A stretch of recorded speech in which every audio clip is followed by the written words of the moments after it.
बच्चों, आज हमारी तरफ से जन्माष्टमी की सभी को हार्दिक शुभकामनाएं। आज बेटा हम पढ़ेंगे इस तरह अनुसार गद्य पद्य में शब्दों, वाक्यांशों, विराम चिन्हों एवं समान ध्वनियों को समझना।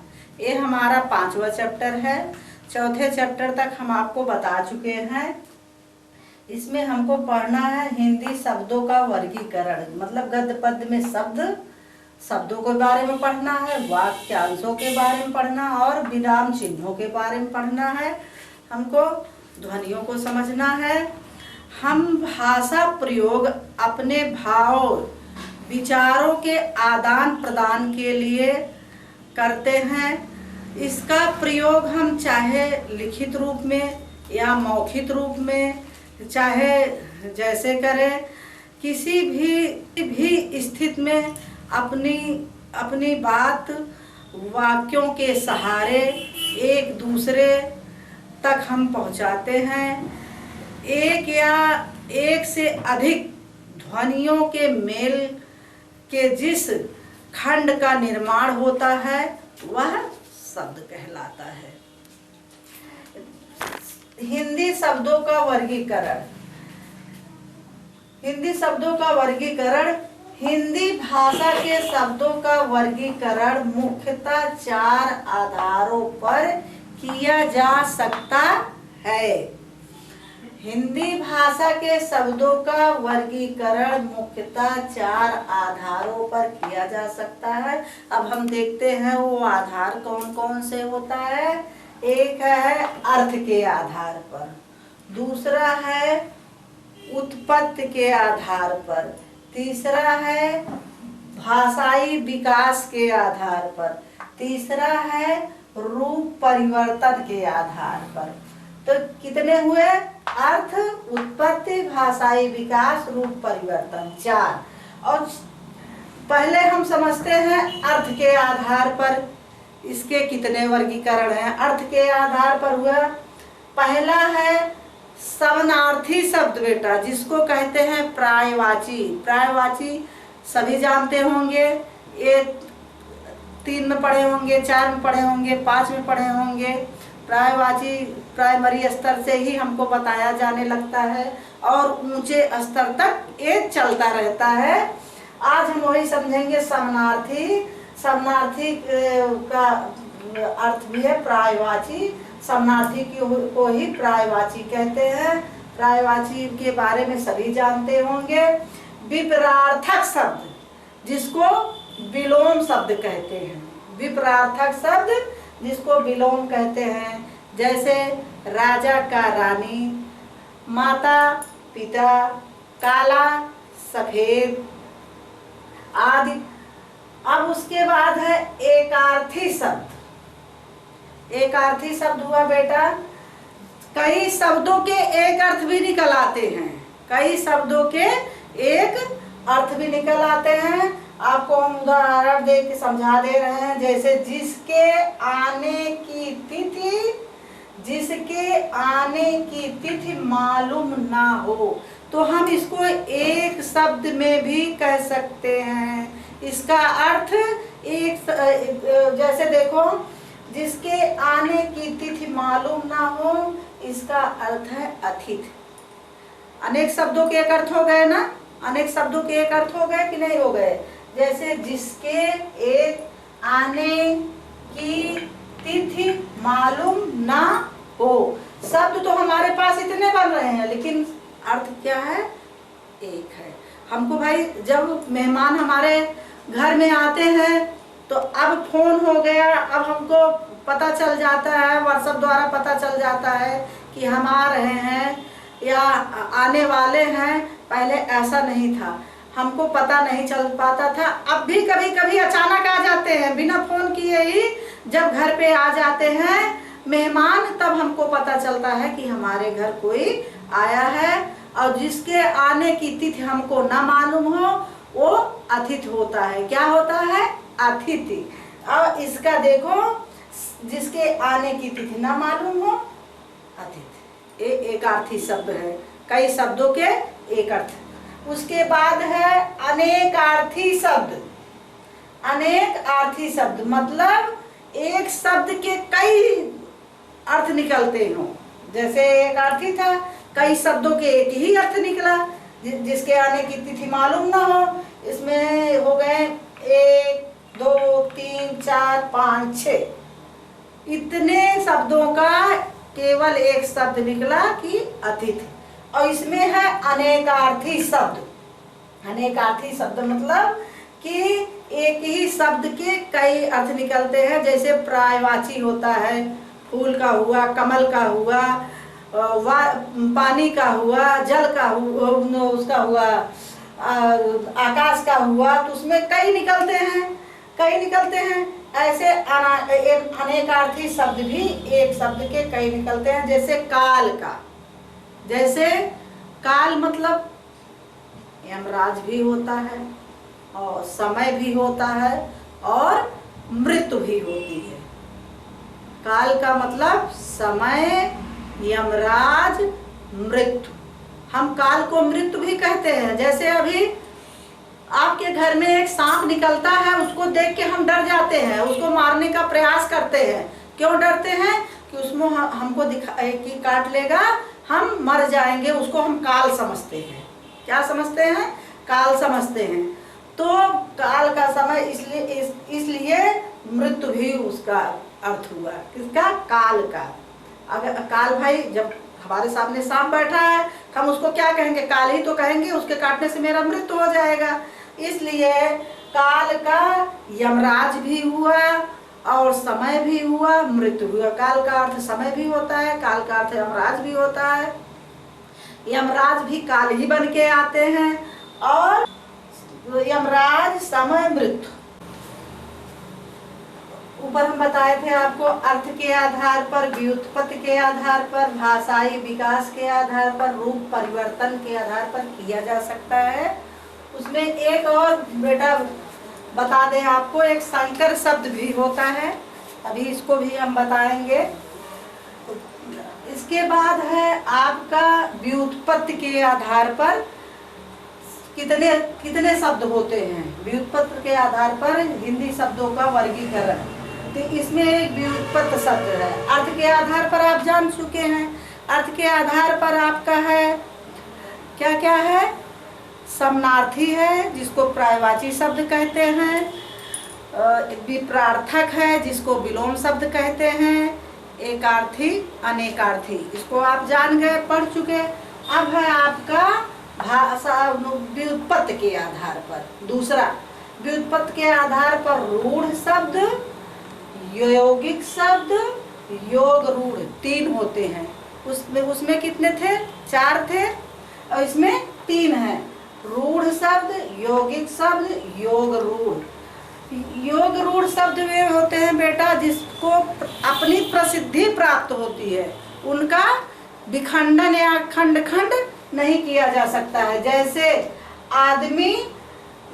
आदमी है, इसको हम अगर अलग अलग कर देते हैं तो इसका कोई अर्थ नहीं निकल सकता है। जैसे अलग कर रहे हैं आदमी, तो इसका कोई अर्थ नहीं है।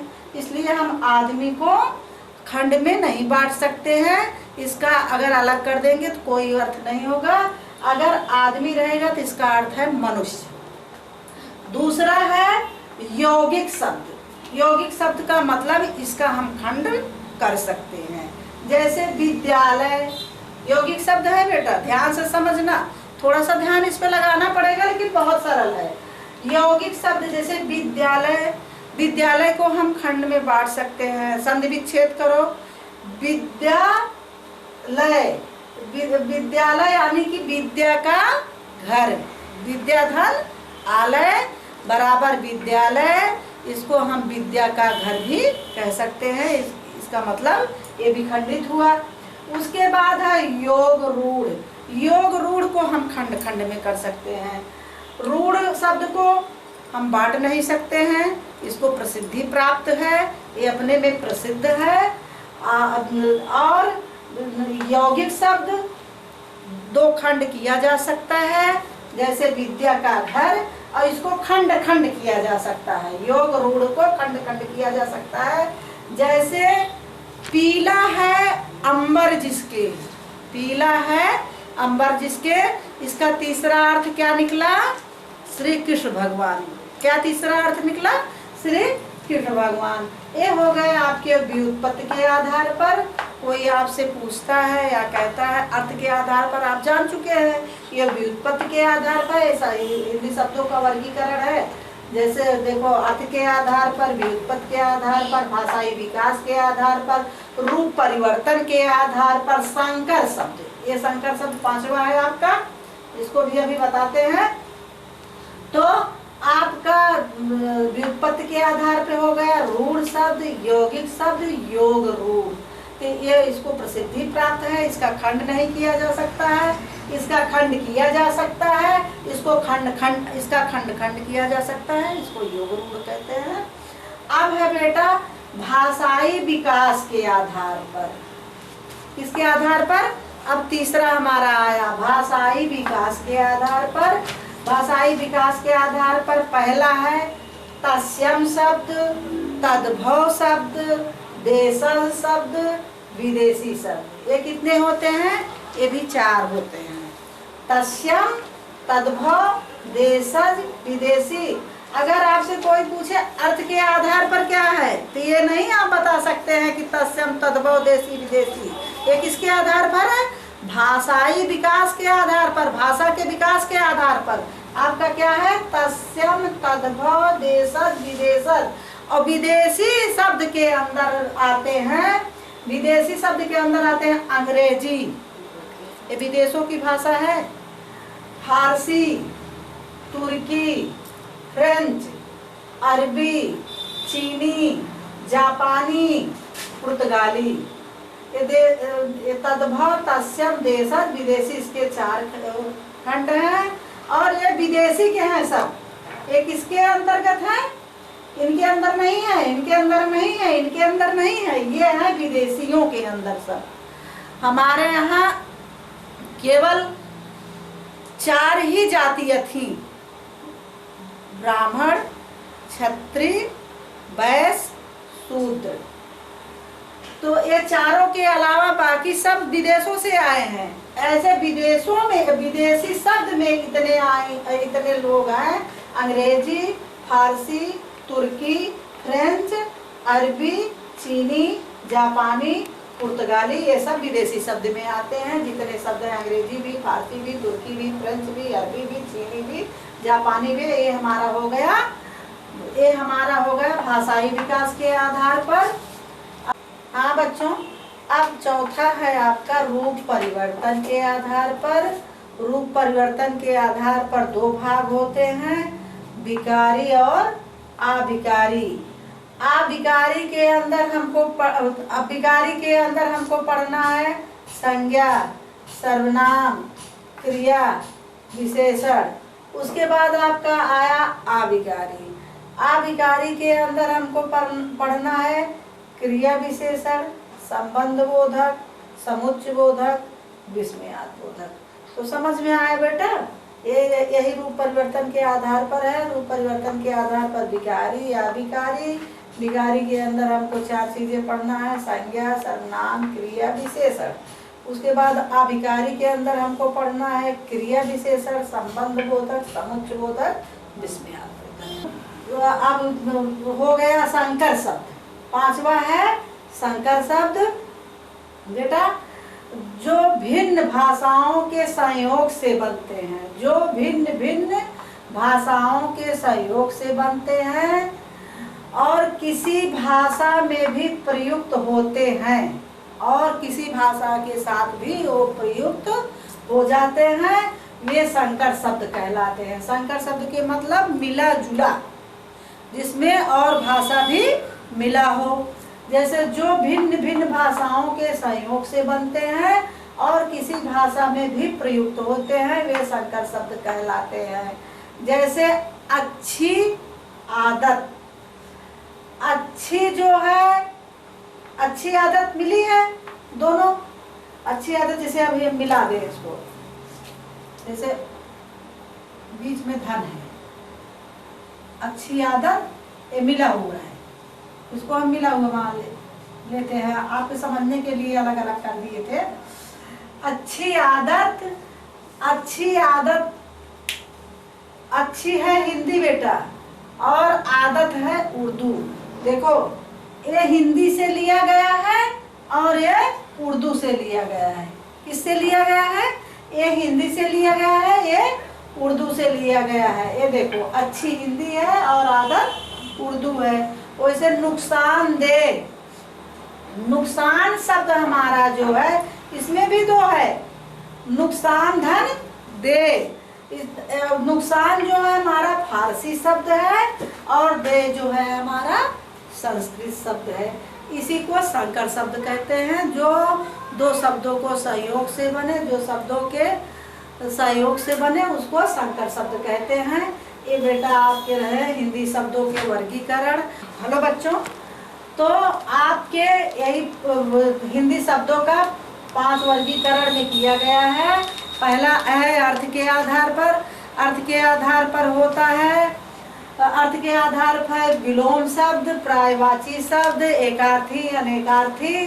दूसरा व्युत्पत्ति के आधार पर रूढ़ शब्द, यौगिक शब्द, योग रूढ़, ये हो गए। भाषाई विकास के आधार पर तस्यम, तद्भव, देशज, विदेशज, एक भाषाई विकास के आधार पर है।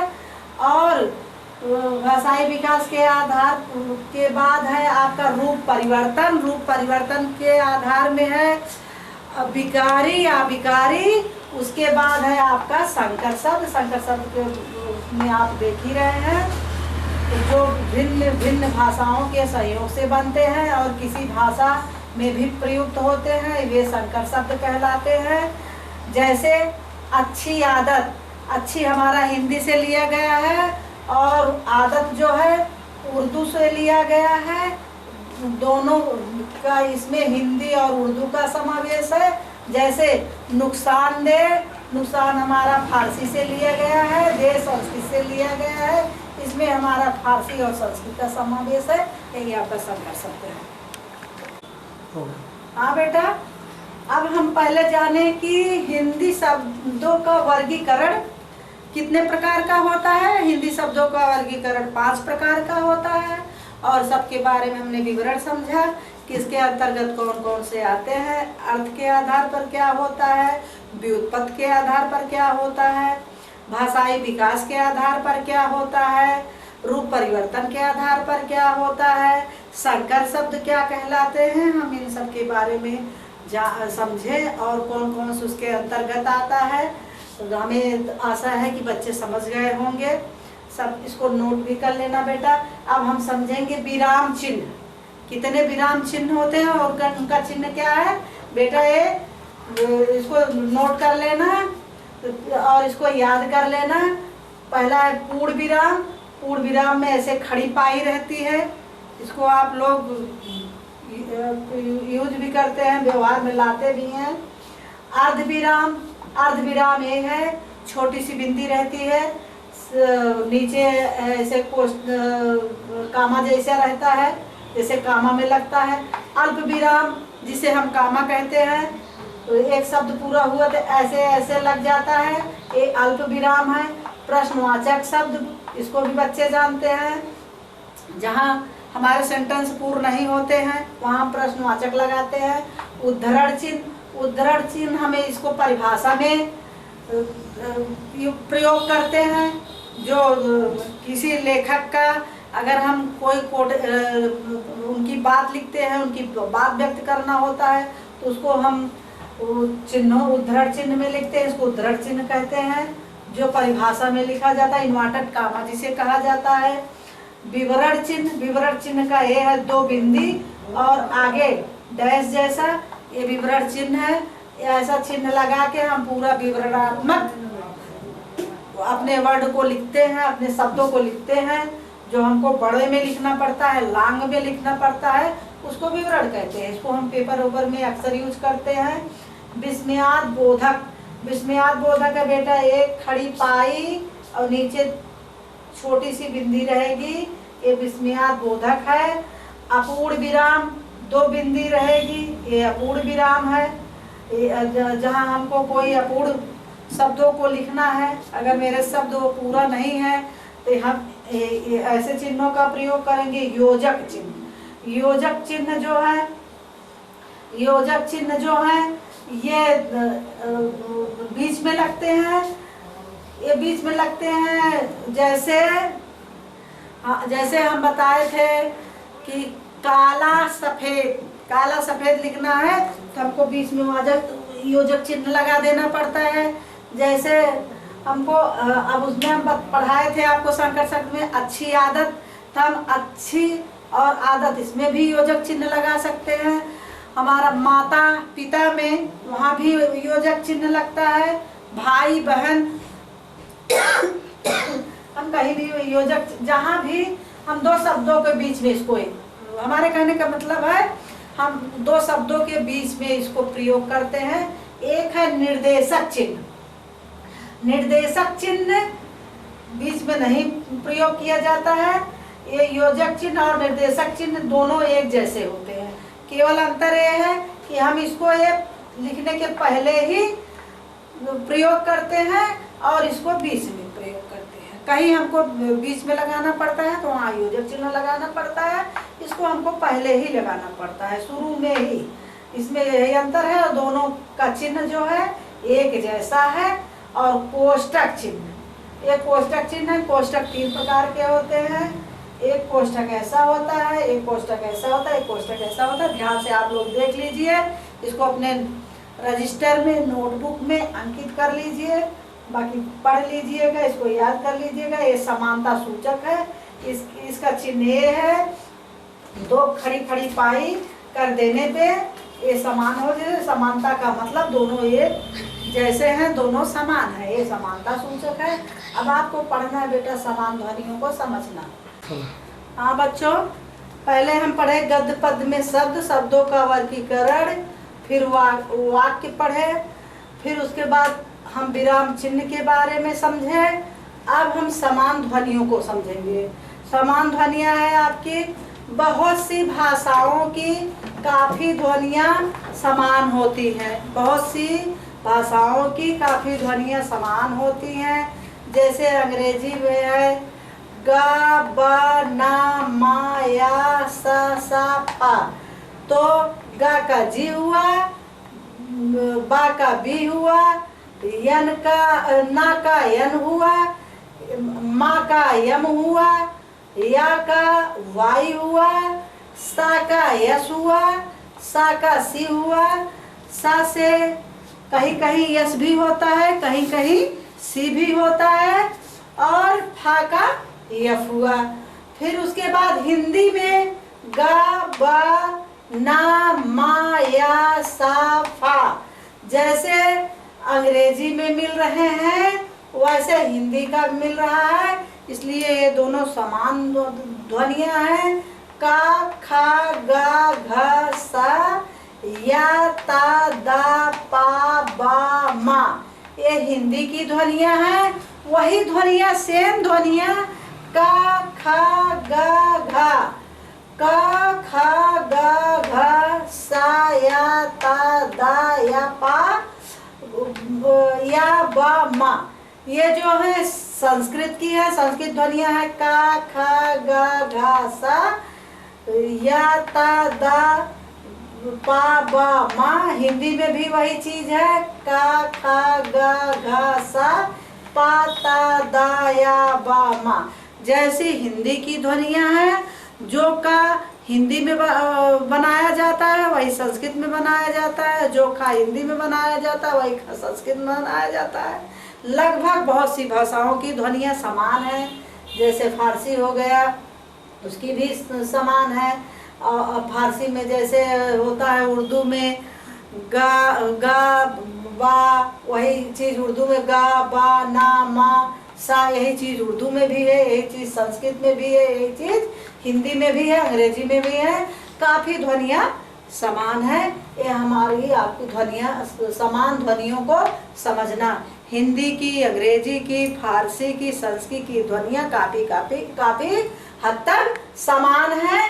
जो हम हिंदी में पढ़ते हैं वही संस्कृत में पढ़ते हैं, जो संस्कृत पढ़ते हैं वही हिंदी में पढ़ते हैं। जय हिंद, जय भारत।